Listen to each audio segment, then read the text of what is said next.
maromaro ny zavatra rasantsika am'izao fotoana izao, ny fotoana paka, ny fankalazana ny 20 martsa 1770 andro malaza tolona nanafahana Madagasikara, ny valim-pitsarana any Londres, ny fifidianana ho avy azo asiana hoe fifidianana anaty farankisosina moa fa hatreto ny fifidianana eto amintsika de anarana fotsiny hoe fifidianana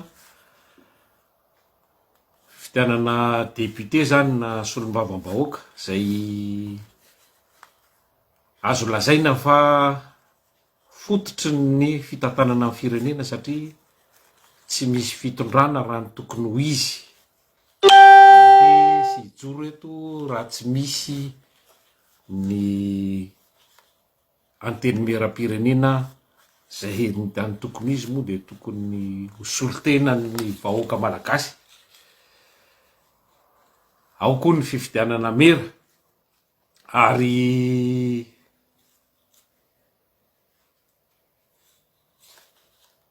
ao koa ty resaka paniny ty zany, resaka ny filohan'ny anteny meram-pirenena Ramatoa Razanamahasoa zay resabe am'izao fotoana izao. Andretrarehetra zany dia sarika ary manentana antsika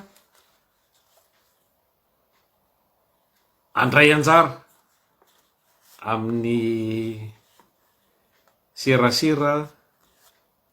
sy ny dinika ary ny fifanankalozan-kevitra manodidina ireo resaka ireo. Vanim-taona tena masaka ara-pinoana sy ara-panahy ny fotoana ankehitriny satria misy ny herinandro masina ho an'ireo mpino kristianina eo am-piandrasana ny andro mipaka zany, ary ny fotoanan'ny Ramadan koa zao Ramadany ho an'ireo mpino silamo. Ka fotoanan'ny karemy ho an'ny na ho an'ny mpino kristianina zany mitovitovy am'izay any le hoe Ramadan ataon'ny mpino silamo. Fotoana fivavahana ny fotoana tahaka zao, zany hoe fotoana fandinitena, fotoana fanetretena ary fotoana ny fandeferana.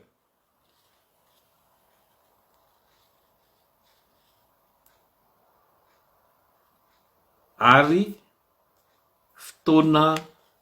ny fifampizarana, zany no fotoanan'ny karemy. Ka na inona ny finoan'ny tsirairay avy, na mino na tsy mino, dia tokony hino ny maha-malagasy antsika aloha farafaharatsiny, satria raha tsy mino ny tenanao ianao aloha ahoana moa no ahafahanao ino ny hafa, indrindra ino an'Andriamanitra, satria araky ny finoana dia ny olona mpino dia zanak'Andriamanitra. Ary tsy vitany hoe resaka fotsiny zany fa tokony arahan'asa, zany hoe hajaina iainana aseho zay zanak'Andriamanitra anao zay. Ka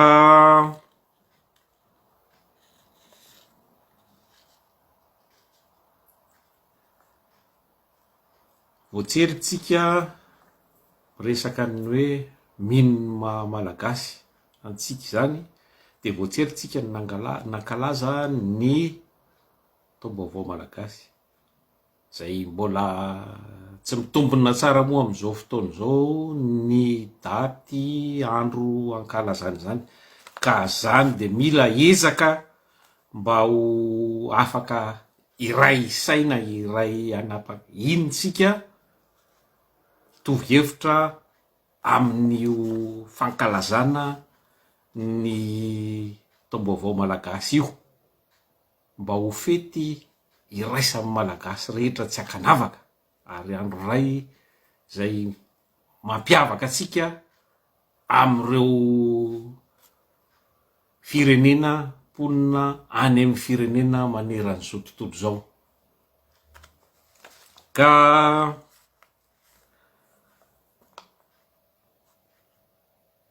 na mino tsika na tsy mino dia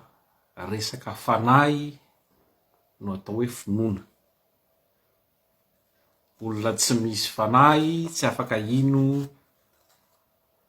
na inona na inona. Ka amintsika malagasy dia mazava ny fanahy no olona, na hoe ny fanahy no maha olona. Zay ny fanahy, zay fanahy izay no mampiavaka atsika amin'ny biby.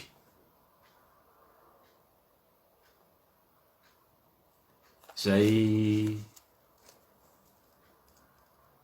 azo lazaina fa tsy biby dia mety azo lazaina hoe endry izy na manaraka baiko, fa tsy noho zay tsy fananany fanahy zay dia manjaka ny abibina, zay mahabiby azy atao hoe abibina, dia ny matanjaka no manapatry ny heriny ary afaka mifampinana. Zay ny biby. Biby ara mbola azo lazaina hoe mavita mamono izy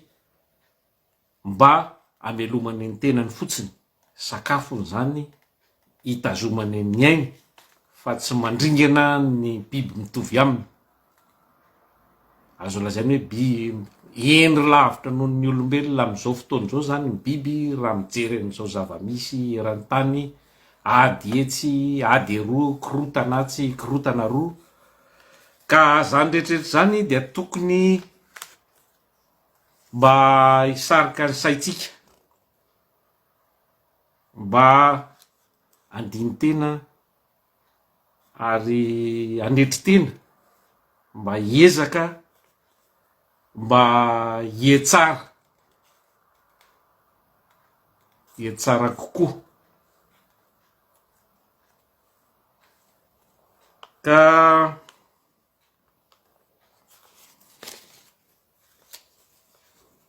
tsy afaka ny fandray na hifankaty zany sika raha tsy manana fanahy, satria ny olona tsy manana fanahy zany de mitovy amin'ny biby. Ka zay fanahy zay dia fananana saina mandinika ary mieritreritra ao anatin'ny tsirairay, ohatra ny fanilo manazava.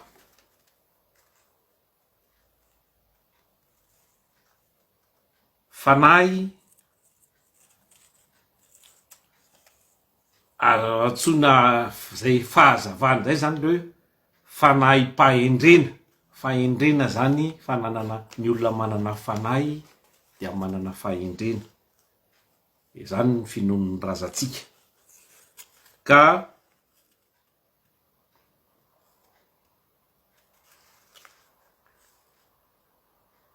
ny olona dia ny fanahy no olona zay no zavatra ambony indrindra satria zay no atson'ny vahiny hoe raison na bon sens zany hoe olona afaka mandinika afaka misaina ary manao ny zavatra misy heviny fa tsy manaonao foana zany hoe mandinika izany ka zay fanahy zay no mandrindra ny fifandraisana eo amin'ny olona akaiky ny tsirairay zany hoe ny zanaka ny ray aman-dreny tapaka sy namana akaiky ary ny mpiarabelona rehetrarehetra zay le atao hoe fiarahamonina ka raha tsy misy olona tsy misy fanahy dia tsy misy asina satria zay fanahy zay no fanasina maha olona zay le antsona hoe dignité humaine zany hoe asina maha olombelona maha olona ny olona zany zay no valera zany hoe maha olombelona ny olombelona da rehefa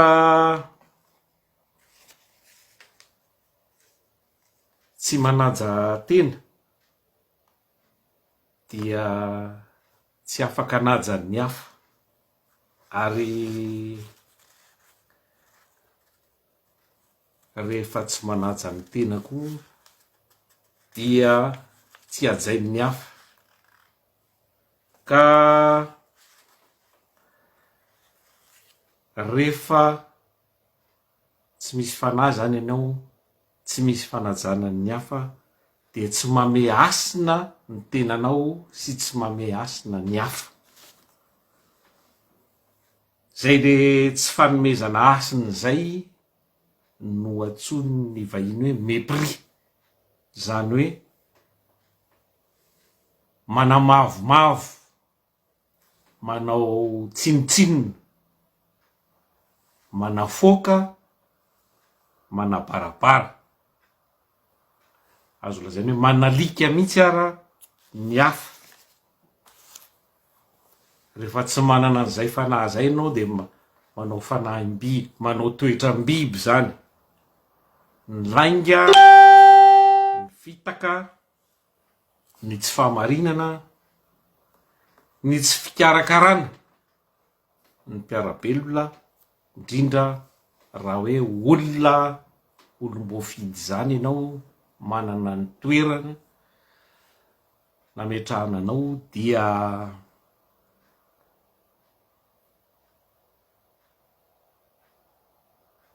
ohatry ny azo lazaina hoe vainafo eo tapon'ny lohanao zany satria na hoela na hoaingana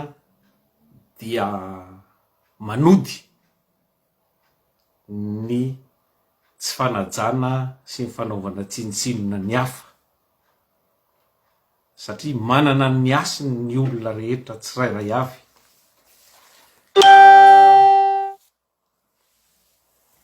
manoloana an'izao toedraraha mahafampana eto amin'ny firenena izao indray akatoko ny fifidianana de ny fifidianana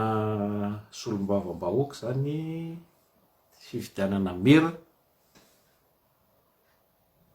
dia tena ilaina tanteraka izay fanahy izay satria na inona ataontsika na inona ataontsika rehefa olona tsy manam-panahy, zany hoe tsy manana finonana inona na inona, tsy manana fahendrena, tsy misy fahamarinana, tsy misy fatahorana an'Andriamanitra, dia mazava ho azy fa nao inona nao inona de ho sasapoana satria zavatra tsy mandeha amin'ny laoniny, zany hoe fitiavan-tena ary tombotsoa, tedavana tombotsoan'ny olombitsy no katsahan'ny olona tsy manam-panahy zay mihevitra ny tenany sy mikasa hirotsaka ho kandida amin'izany resaka fifidianana solombavam-bahoaka zany.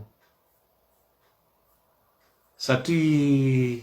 na inona ataontsika dia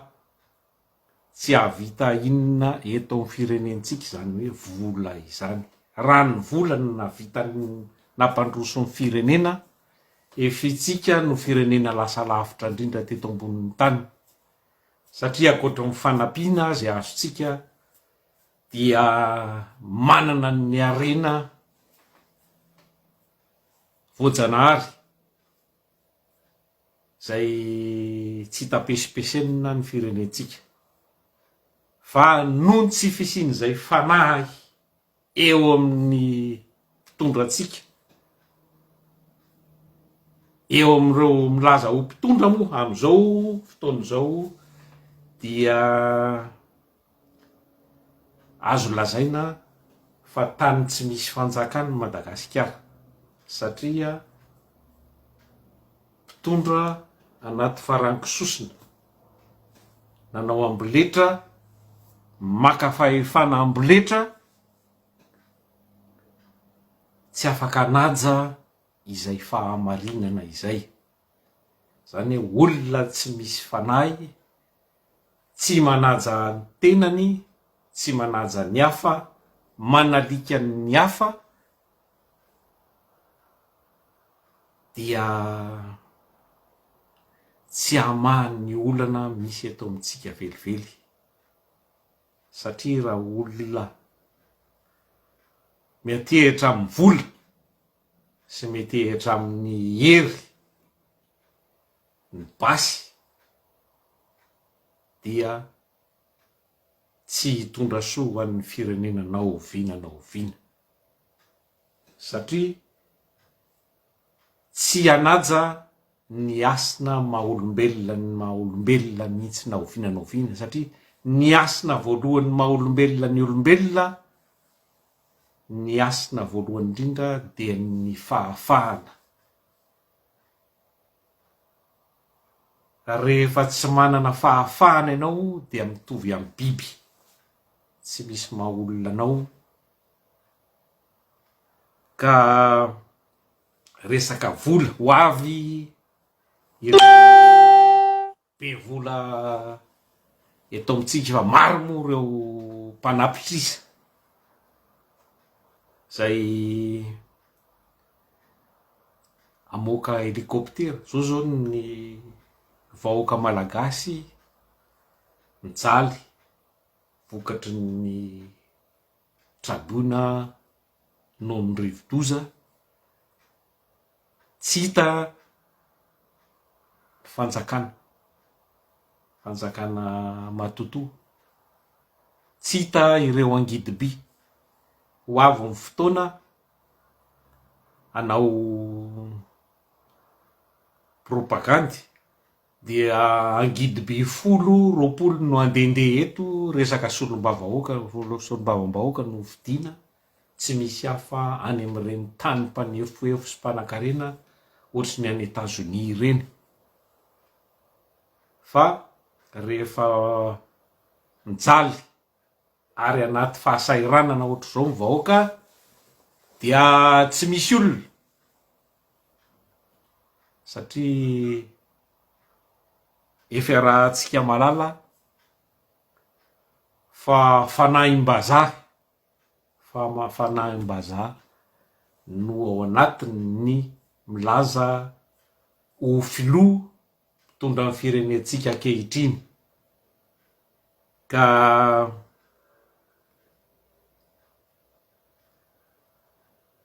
ny tombontsoa vahiny ny tombontsoan'ny tenany manokana tsy misy afa-tsy zay no lehibe fa ny vahoaka malagasy dia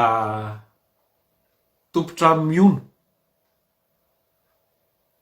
ary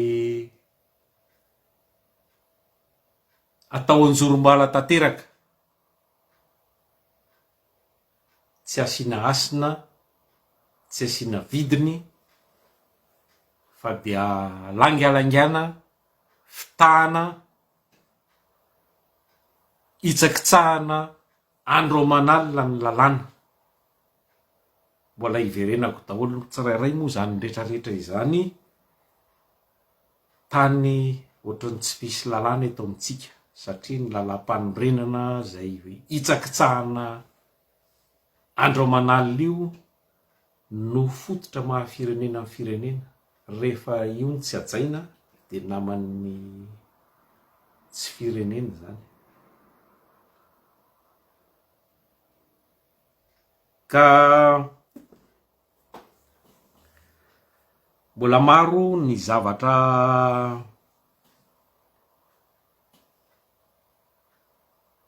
ho resahina reo fanontany saiko tany am-boalohany reo dia manao mandram-peona vetivety indray aloha satria efa rivariva ihany zao tsy ataoko lava loatra fa dia iverina fampiresaka aminareo indray amin'ny resaka manodidina ny resaka ny mpanina zany hoe ny lehibe ramatoa lehibe ny anteny meram-pirenena zay ahitrikitrika ary tetehina ho ahongana alohan'ny fotoana noho ny zay tsy fanajana lalam-panorenana ary koa indrindraindrindra no ny tsy fisihana fanahy eo amin'ireo milaza ho mpitondrantsika ankehitriny ka dia mametraka ny veloma mandram-peona vetivety indray dia fakahita tsy ho ela rapitso de efa iresaka momba ny fankalazana ny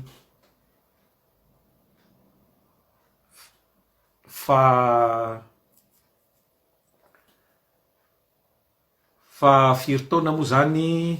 750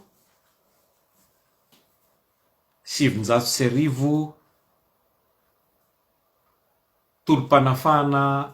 any Madagasikara ankalazaina rahampitso ka dia mandram-peona indray tompoky lahy sy tompoky vavy